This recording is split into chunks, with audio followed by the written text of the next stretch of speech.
INA Podcast.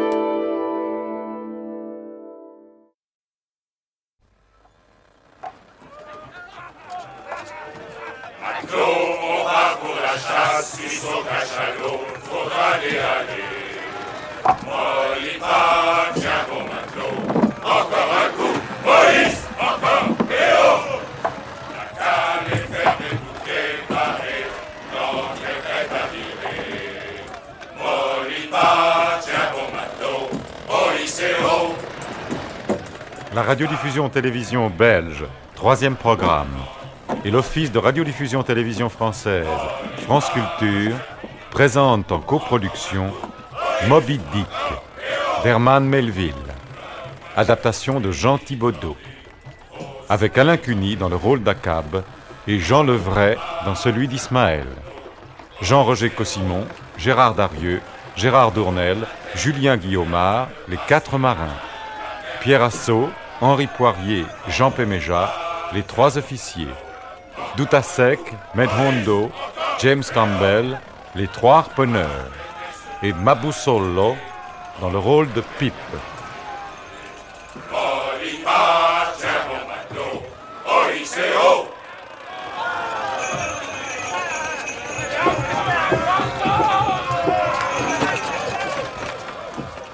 Le lendemain matin, dimanche, le Pécole d'Ivoire se transforma en quelque chose comme un abattoir, et chaque marin en bouche. Vous auriez cru que nous nous occupions de faire sacrifices et offrandes de 10 milliers de bœufs à tous les dieux de la mer. Il a raison. Mis en panne pour cette opération. C'était pas un bouton.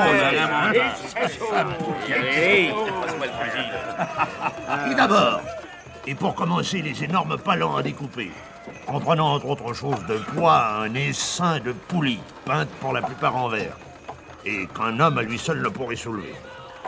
Cette considérable grappe de raisin fut hissée à la grand-une et fermement fixée à la base du mât. L'extrémité du filin, sorte de haussière, se dévidant au travers de ses complications, fut amenée au treuil, et la gigantesque poulie inférieure des palans se balança enfin juste au-dessus de la baleine. À cette poulie, le grand crochet à graisse, pesant dans les 100 livres, fut amarré. Et alors, sur les échafaudages par-dessus bord, Starbuck et Stubb, les officiers, armés de leurs longues piques, se mirent à creuser un trou dans le corps de la bête pour y planter le crochet, auprès des 2 nageoires latérales. Cela fait, une longue ligne semi-circulaire est tracée autour du trou. Le crochet est mis en place, et le plus gros des hommes de l'équipage sur le pont entonne un chant sauvage. Ils se mettent à virer le treuil, serrés les uns contre les autres. Puis instantanément, le bateau tout entier donne de la bande, du côté de la baleine. Toutes ces chevilles de bois tressaillent comme les têtes de clous d'une vieille maison quand il gèle. Le bateau tremble, il frissonne. Ses mâts lancent, on dirait, au ciel de grands signes d'effroi. De plus en plus, il penche, là, du côté de la baleine. Tandis qu'à chaque tour du treuil, où les hommes suffoquent, répond pour y aider un rouleau de vagues. Jusqu'à ce qu'enfin on entende un claquement rapide et surprenant. Dans une espèce de clapotis géant, le bateau roule, reprend son équilibre, s'écarte de la baleine, et le palan triomphal reparaît, traînant après lui l'extrémité semi-circulaire, décollée, de la première lanière de graisse. Maintenant, comme la graisse enveloppe la baleine précisément comme une écorce d'orange, ainsi elle est détachée du corps précisément comme quelquefois on épluche une orange en spirale continue. Par l'effet de l'attraction continuellement exercée par le treuil, la baleine dans l'eau roule sur elle-même régulièrement selon cette ligne qu'on appelle la cravate, que tracent à mesure les bêches de Starbuck et de Stubb, les officiers. Et très exactement, À l'allure où la graisse est de cette façon détachée, et en réalité subséquemment à cette première activité, elle est sans discontinuer hissée de plus en plus haut, jusqu'au moment où son extrémité atteint la hauteur de la Grand Une.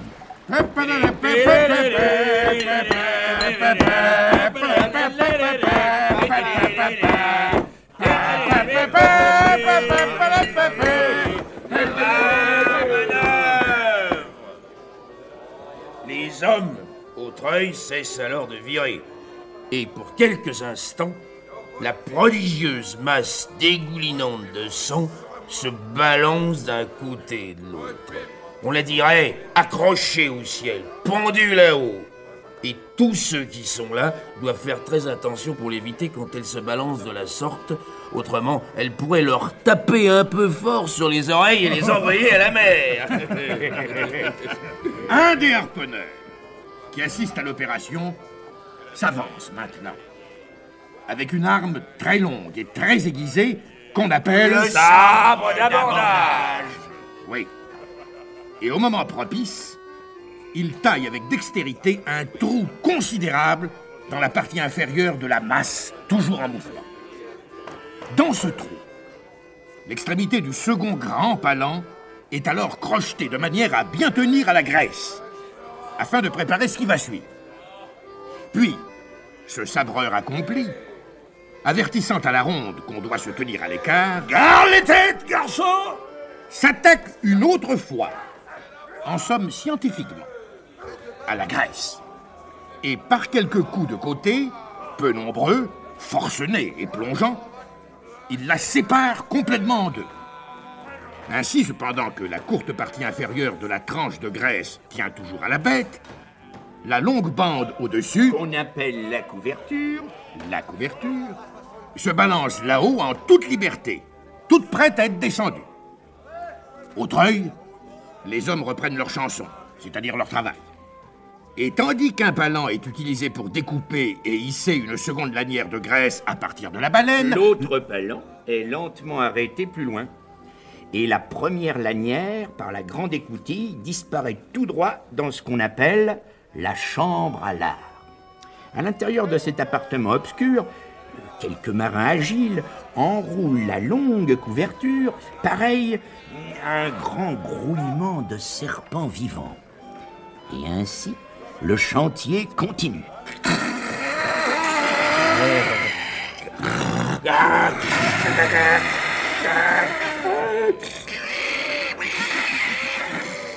Les deux palans s'élèvent et redescendent à tour de rôle. Le treuil le guindeau, Matelot. et la baleine, chacun de son côté, roulent sur eux-mêmes ensemble. Au treuil, les hommes chantent. Les gentlemen de la chambre à lard enroulent leurs serpents. Les deux officiers cravatent la baleine. Le bateau résiste comme il peut, pendant qu'un peu partout on gueule et on crie. Pour adoucir, je crois, le frottement de tout ça. C'est dans la cale qu'on met les rats. Ouais, la oula. C'est dans la cale qu'on met les rats. Oula, oula, la. La virée, les gars, faut les aller. On se posera quand on arrivera dans le bord de Tacoma. C'est sur la mer qu'on met les mâts. Ouais, la oula. C'est sur la mer qu'on met les mâts. Oula, oula, la. Par la virée, les gars, faut les aller. On se reposera quand on arrivera dans le bord de Tacoma. C'est dans la pipe qu'on met le tabac. Ouais, la oula. C'est dans la pipe qu'on met le tabac. Oula, oula, la. Par la virée, les gars, faut les aller. On se reposera quand on arrivera dans le bord de Tacoma. Et si vous n'avez pas compris, il fallait écouter. À toi. Merci. On passe quelques heures. À toi. À toi. Toi, à moi. oui, À moi. Bon.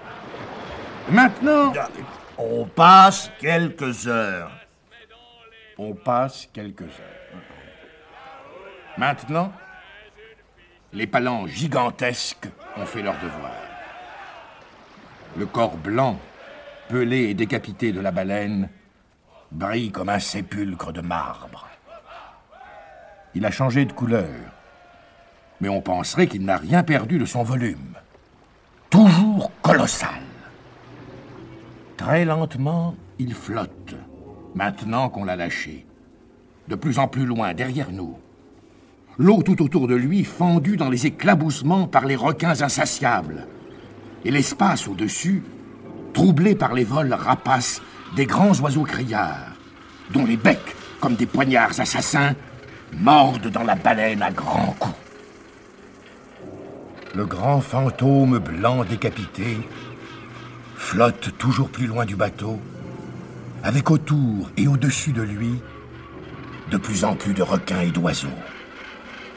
Pendant des heures et des heures, depuis le bateau quasiment immobile, on peut voir cet affreux spectacle. Sous un ciel bleu très doux, sans un nuage, à la surface riante de la mer, poussée par des brises joyeuses, cette grande masse de morts en décomposition flotte et surnage, jusqu'à ce qu'elle se perde enfin, où on ne peut plus la voir. Voilà. Funérailles tout à fait douloureuses et ridicules. Les vautours de la mer en grand deuil, les requins de l'espace tout en noir, ou tachetés de noir. Très peu d'entre eux, j'imagine, seraient venus au secours de la baleine vivante si elle le leur avait demandé. Tandis qu'il déploie la plus belle piété à son banquet funèbre. Oh, monde horrible des vautours! Et la baleine la plus puissante ne t'échappera pas. Et ce n'est pas fini. Le corps ainsi profané, survit un fantôme vengeur au-dessus pour jeter la panique. Aperçu par quelques pusillanimes hommes de guerre, ou encore de loin par le bateau crédule d'un explorateur, quand la distance obscurcissant les nuées d'oiseaux laisse voir toujours la masse blanche flottante sous le soleil et l'écume blanche soulevée tout autour, tout de suite, le cadavre innocent de la baleine devient, transcrit sur le livre de bord par une main tremblante, au fond, rocher et lame tout près. Prenez garde. À toi. Très émouvant. Mais il faut bien préciser qu'avant d'éplucher le corps du Léviathan, comme il a été dit, on lui coupe la tête. Or, la décollation du cachalot est un chef-d'œuvre de savoir-faire anatomique, duquel les chirurgiens expérimentés de la baleine s'enorgueillissent très volontiers, et à juste titre. Car considérez que la baleine n'a rien de ce qu'on pourrait à proprement parler, selon nos habitudes, appeler un cou. Tout au contraire. Là où semble-t-il se rejoignent la tête et le corps, là précisément ils sont autour de taille maximum. Rappelez-vous aussi que le chirurgien doit opérer d'en haut, à 8 ou 10 pieds au-dessus de son patient, lequel est pratiquement dissimulé dans la mer, dans les vagues, dans le tumulte et le chahut des vagues. Pensez aussi que dans ces conditions malcommodes, il doit tailler profond dans la chair. Et en somme, souterrainement, sans pouvoir seulement jeter un coup d'œil sur l'entaille ainsi faite, et qui ne cesse de se refermer, il doit avec adresse conduire son travail sans toucher aux morceaux contigus qu'il lui faut préserver. Et il doit trancher la colonne vertébrale très exactement à un endroit difficile et critique, là où elle entre dans le crâne. Une fois qu'elle est détachée, la tête dans l'eau toujours est traînée sur l'arrière et maintenue par un câble jusqu'à ce que le corps soit dépouillé. Cela fait, s'il s'agit de la tête d'une petite baleine, elle est hissée sur le pont où on en disposera à l'aise. Ouais, mais la chose est impossible avec le Léviathan parvenu à maturité. Mais oui, parce que la tête du cachalot représente près d'un tiers du volume total. Exact.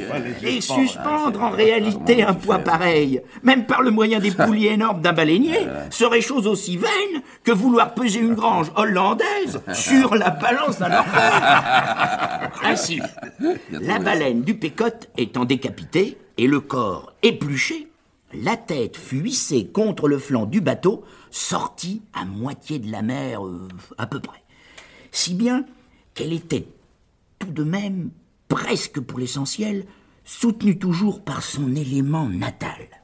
Et là, avec le navire tendu, penché vers elle, en raison de l'énorme traction exercée à la base du mât, et chaque vergue de ce côté-là tendue comme une grue au-dessus des vagues, là, cette tête dégoûtante de sang accrochée au pécode était comme la tête du géant Holoferne pendue à la ceinture de Judith. Termine. Veux-tu ? Cette dernière tâche accomplie, il était midi, et les marins descendirent déjeuner. Le silence régna sur le pont, tout à l'heure tumultueux et désormais désert. Un calme intense dans la couleur du cuivre, comme un lotus jaune universel, généralisé, déployait une à une ses feuilles. Silence infini sur la mer. Un temps, bref, et dans ce silence, Achab, solitaire, sortit de sa cabine.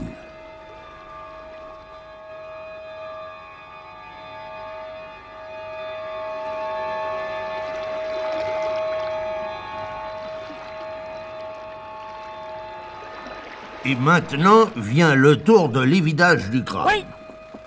Agile comme un chat! Moi, tâche de gauche, je grimpe là-haut. Et sans rien perdre de ma verticalité, je cours tout droit sur la grande vergue, jusqu'où il faut aller pour surplomber très exactement le tonneau. J'ai emporté une poulie et un long filin. J'attache la poulie à la grande vergue et je lance un bout du filin à un homme qui se tient sur le pont. Et alors, je descends au filin et j'atterris enfin sur la tête du cachalot. Et j'ouvre avec beaucoup de délicatesse, comme un chercheur de trésors sonde les murs d'une vieille maison. Et je remplis de spermacétie un seau qui est renvoyé à l'aide de la poulie, vidé dans une citerne sur le pont, retourné, rempli, renvoyé, vidé, retourné, rempli, renvoyé, moi, Dago, vidé, retourné, je regarde ce travail et je vois, et je crie, un homme à la mer. Parce que Tashtego, la tête la première, était tombée dans la tête du cachalot. Et c'est pour cela que Dago a crié. Et cette tête se mettait à rouler à cause des gestes désespérés de l'Indien qui se noyait dedans. Pauvre Tashtego. Alors, les crochets qui tenaient la tête lâchèrent, et la tête s'enfonça dans l'eau. Et ce fut moi, Queequeg, qui plongeais. Et je réussis à sortir de là. C'est-à-dire de la tête du cachalot. Le malheureux Tashtego, un peu comme une sage-femme amène au monde un nouveau-né en le tirant par les cheveux à Rocofoco.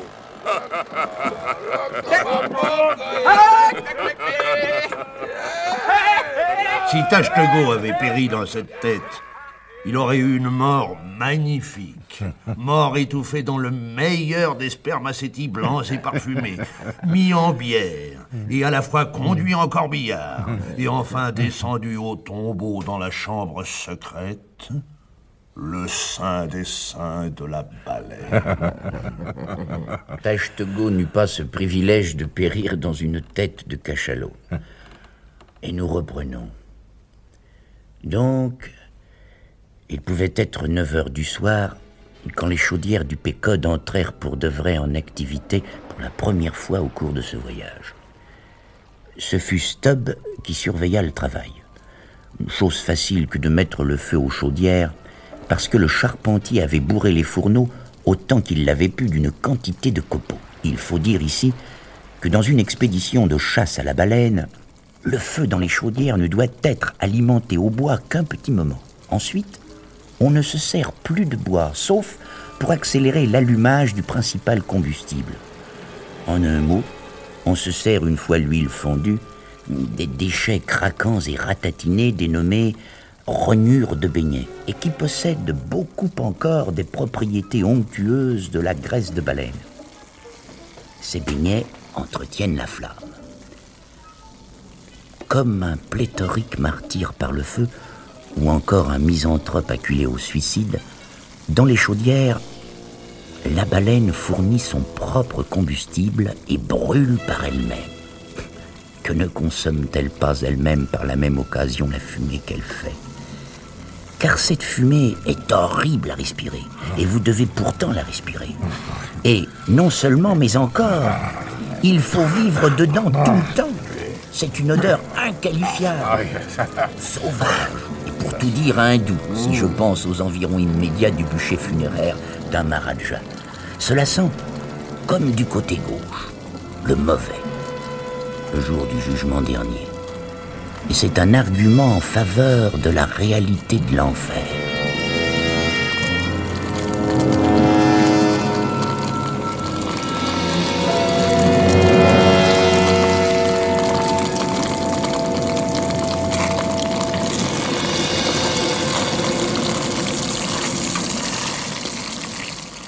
Vers minuit, on était en plein travail. Nous en avions fini avec la carcasse. Les voiles avaient été établies, le vent fraîchissait, l'océan meurtrier était d'un noir intense. Mais cette obscurité était contredite par des flammes féroces qui, à certains moments, s'échappaient des bouches de tirage encrassées de suie et illuminaient chacun des filins tendus là-haut, comme aurait fait un feu grégeois. Le bateau en feu avançait, comme poursuivant sans retour un dessein vengeur. Ainsi, j'imagine, étaient les briques goélettes, chargées de pois bouillantes et de soufre enflammé, de l'intrépide hydriote l'amiral Canaris, sortant de leur port sur le coup de minuit, avec en guise de voile leurs grands draps de feu et s'élançant sur les frégates turques et les incendiant. Les chaudières étaient devenues un âtre gigantesque, devant lesquels se tenaient les silhouettes tartariques des harponneurs païens, qui sont aussi, comme on voit, chauffeurs baleiniers de leur état. À l'aide de grandes fourches, ils lançaient dans les chaudières de gros morceaux de graisse qui sifflaient dans l'air en passage, ou bien ils attisaient en dessous les feux, au point que les flammes, pareilles à des couleuvres, avançaient brusquement, en vrille, en dehors des portes, pour les saisir par les pieds. La fumée roulait au loin, épaisse, maussade. Pour chaque mouvement du bateau, il y avait mouvement de l'huile en ébullition. On leur est dit avide de leur sauter à la figure. Vis-à-vis de la bouche des fourneaux, devant le feu sur quoi dansaient les harponneurs, il y avait le cabestan, qui est le sofa des marins. Là se vautraient les hommes de quart, quand ils n'étaient pas employés quelque part. Et ils regardaient le rouge chaleureux du feu aussi longtemps que leurs yeux dans leur tête n'étaient pas comme écorchés. Leurs traits basanés, pour l'heure barbouillés de fumée et de sueur, leur barbe hirsute, et par contraste, l'éclat barbare de leurs dents, tout cela apparaissait étrangement, au gré du feu, fantasque mettant en scène. Et tandis que les uns, les autres, ils se racontaient des histoires impies, le récit d'épouvante mis en mots rigolards, tandis que des rires du tout civilisés s'élevaient de leur groupe, comme les flammes des fourneaux, tandis que devant eux, allant et venant, les harponneurs gesticulaient largement avec leurs grandes fourches et leurs grandes cuillères, tandis que le vent hurlait par-dessus et que la mer tout autour se bousculait et que le bateau gémissait et tanguait, enfonçant. Nonobstant, toujours plus loin, toujours, son enfer rouge dans le noir de la mer et de la nuit, en même temps qu'il rongeait comme un gros os blanc, qu'il le recrachait vicieusement n'importe où de tous les côtés, alors oui, le Pécode, enragé dans sa course, avec sa cargaison de sauvages, et porteur d'incendie, et brûlant un cadavre, et plongeant toujours dans le noir des ténèbres, le Pégode était, sans aucun doute, l'équivalent matériel et tangible de l'âme de son capitaine fou.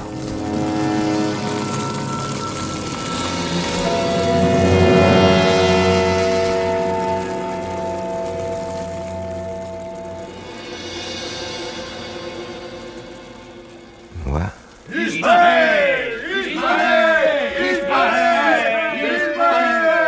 Ismaël.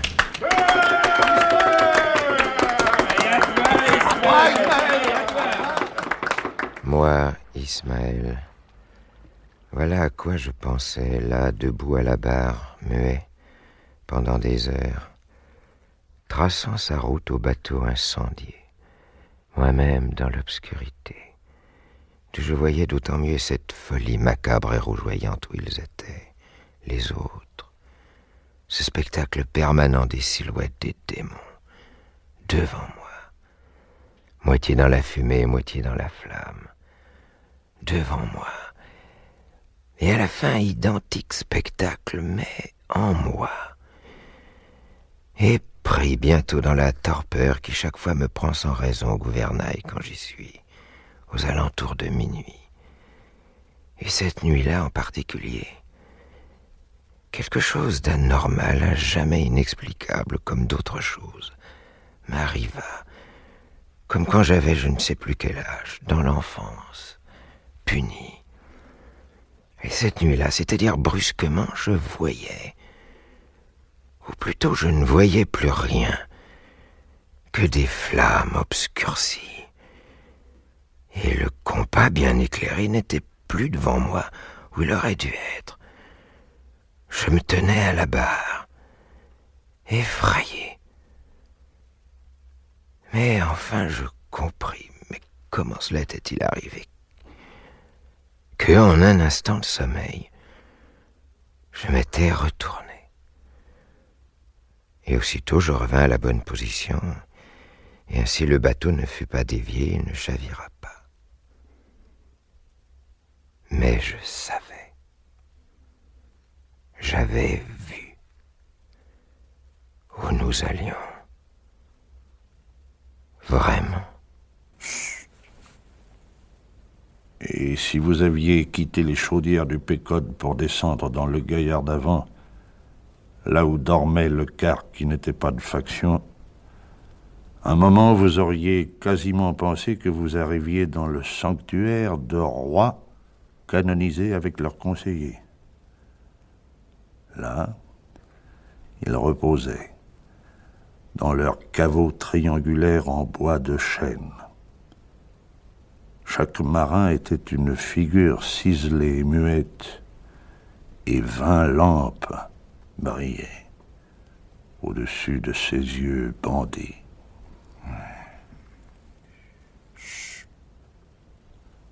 Parce que sur les navires marchands, l'huile pour le marin est plus rare que le lait des princesses. S'habiller dans l'obscurité et déjeuner idem et trébucher sur son grabat, c'est leur pain quotidien. Cependant que tout au contraire, nous, qui cherchons notre nourriture dans la lumière, nous vivons dans la lumière. Oui. Le baleinier transforme sa couchette en lampe d'Aladin. Et c'est là qu'il se couche. Si bien que dans la nuit vraiment la plus profonde, la coque noire de son bateau abrite cependant une illumination perpétuelle. Je termine. Voyez avec quelle liberté désinvolte le baleinier prend sa poignée de lampes. Ce dernier mot au pluriel. Des lampes qui sont le plus souvent de vieilles bouteilles et flacons hors d'usage. Et voyez comme il va au refroidisseur en cuivre de la chaudière. Et là, comment il les remplit? Comme des chopes de bière à une barrique munichoise. Et puis, Il brûle et il consomme la plus pure des huiles, non manufacturée et donc pas abîmée. Fluide que l'on peut reconstituer à terre, tous les calculs pris sur le soleil, la lune ou n'importe quelle comète. Elle est douce, cette huile. Je dirais comme le beurre en avril, extrait de la première herbe du printemps par le labeur paresseux d'une jolie vache.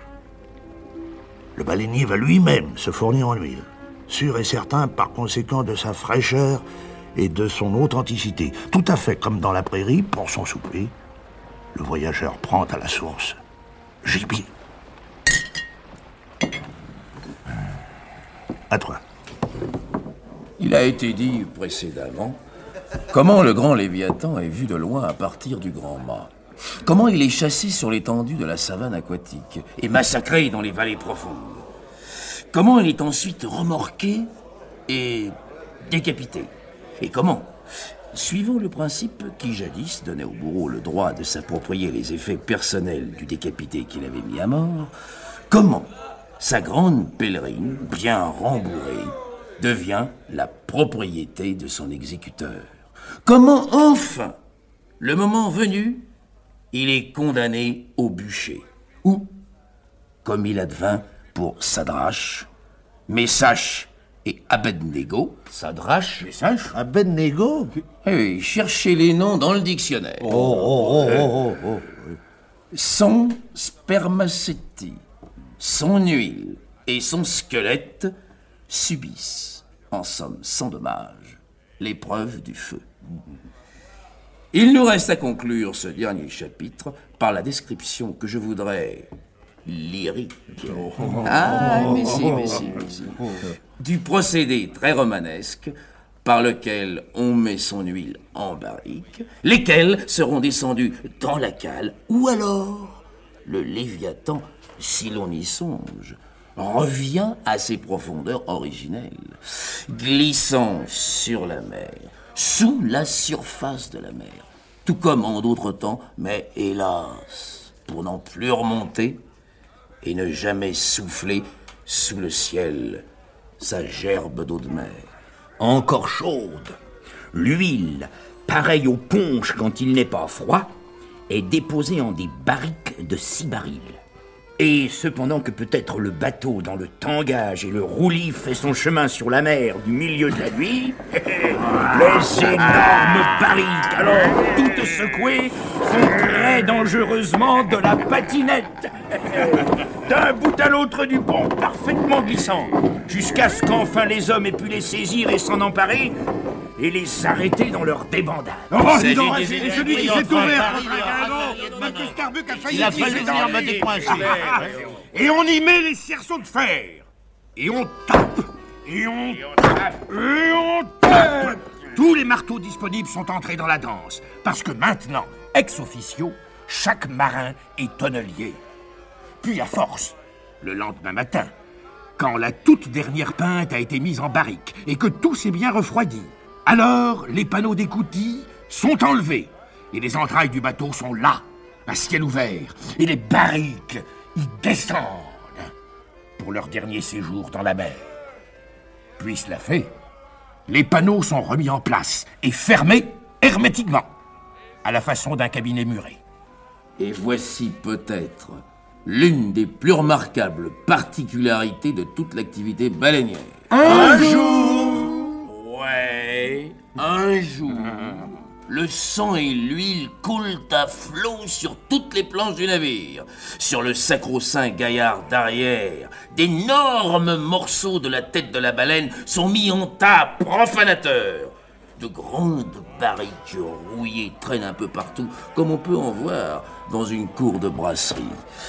La fumée des chaudières a recouvert de suie les bastingages. Là-dedans, les marins qui s'affairent sont tout entiers barbouillés de gras.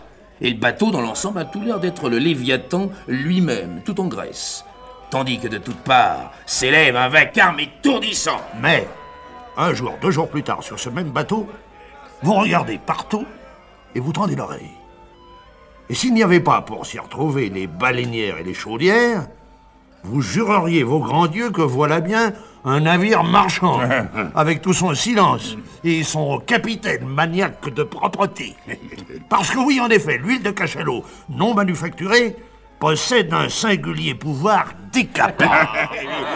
Et c'est la raison pourquoi les ponts ne paraissent jamais aussi blancs que sitôt après ce que nous appelons une affaire d'huile. D'autant plus qu'on fabrique facilement avec les cendres et les déchets carbonisés de la baleine une lessive efficace. Et si par exemple, quelque adhésif fragment du dos de la baleine est resté collé à la coque, la lessive en question en a raison très vite.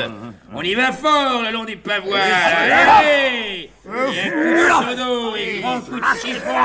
Les voilà restaurés dans leur propreté première. À la brosse, on ôte la suie des gréements inférieurs. Tous les nombreux ustensiles dont on s'est servi sont pareillement briqués de fond en comble et remis à leur place. Le panneau d'écoutille récuré coiffe de nouveau et dissimule les bouilloires. On ne voit plus les barriques.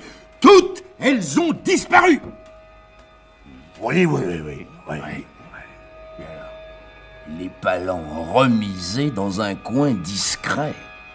Et quand, par l'action combinée et simultanée de pratiquement toute la société, tout ce qui était à faire est fait et bien fait. Alors, chaque homme de l'équipage procède à ses ablutions personnelles. Tous les hommes se changent et s'habillent de neuf, de pied en cap. Et pour finir, ils sortent.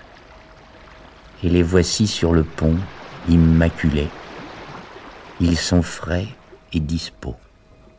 Et on dirait de jeunes mariés, à l'instant sortis des meilleurs draps de Hollande. Oh, je l'ai croisé au matin. Viens donc avec moi dans le tout petit matin. Viens donc avec moi. Oh, j'ai demandé de m'épouser. Viens donc avec moi. Elle m'a dit qu'elle était pressée. Viens donc avec moi. Dans le petit matin glacé, viens donc avec moi. Dans le brouillard du matin, viens donc avec moi. Oh, Moby Dick d'Herman Melville.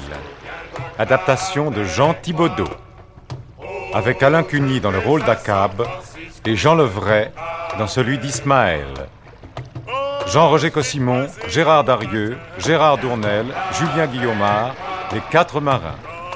Pierre Assau, Henri Poirier, Jean Péméja, les 3 officiers. Doutasek, Medhondo, James Campbell, les 3 harponneurs. Musique symphonique de Philippe Besmans. Bruitage, Louis Amiel. Chef opérateur du son, Jean-Just Forgue. Collaboration technique, Yann Parentoen. Assistant de production, Jean-Paul Papot. Improvisation musicale de Louis Diliès. Conseiller technique pour la navigation à voile, Armel d'Ast-sur-Couve. Viens donc avec moi. Oh, je vais à San Francisco. Viens donc avec moi. C'était le 9e épisode. Viens donc avec moi.